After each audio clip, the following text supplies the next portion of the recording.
Il y a beaucoup de façons d'être mathématicien.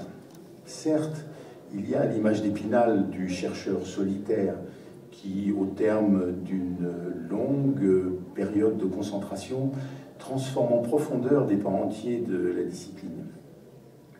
Ces gens-là sont essentiels, mais ils sont bien rares. On peut aussi être créateur de mathématiques en proposant des méthodes nouvelles pour résoudre des problèmes qui nous viennent quelquefois de tout à fait ailleurs, d'une autre discipline scientifique, voire de l'industrie, voire même de la vie courante.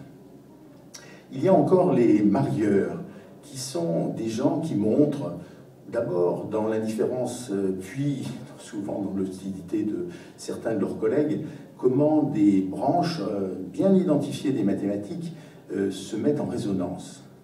Un bel exemple est donné par Descartes quand il a montré comment on peut décrire les figures géométriques par des nombres.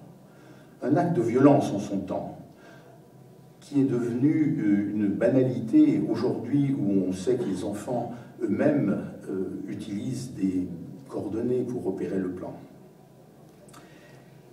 La discipline qui m'intéresse vraiment, c'est en fait la façon dont on peut en rendre compte.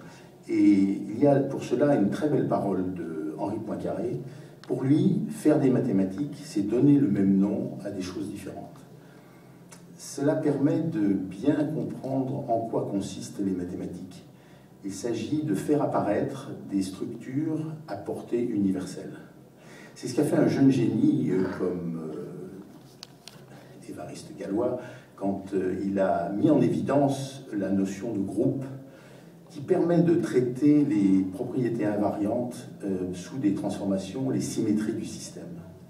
C'est dans des termes de groupe qu'aujourd'hui on peut vraiment rendre compte de l'ambiguïté d'une situation, une approche qui aujourd'hui intéresse certains biologistes. Récemment, les physiciens ont forcé les mathématiciens à élargir le concept de groupe, pourtant bien établi au cœur de la discipline mathématique, en l'élargissant au concept de groupe quantique et à revisiter complètement les fondements de la théorie des groupes.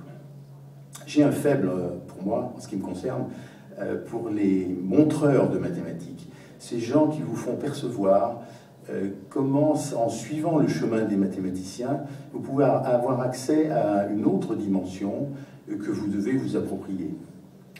C'est en classe de terminale que j'ai rencontré un tel passeur, et je n'en suis pas encore revenu. J'espère que beaucoup de jeunes gens pourront rencontrer leur montreur de mathématiques.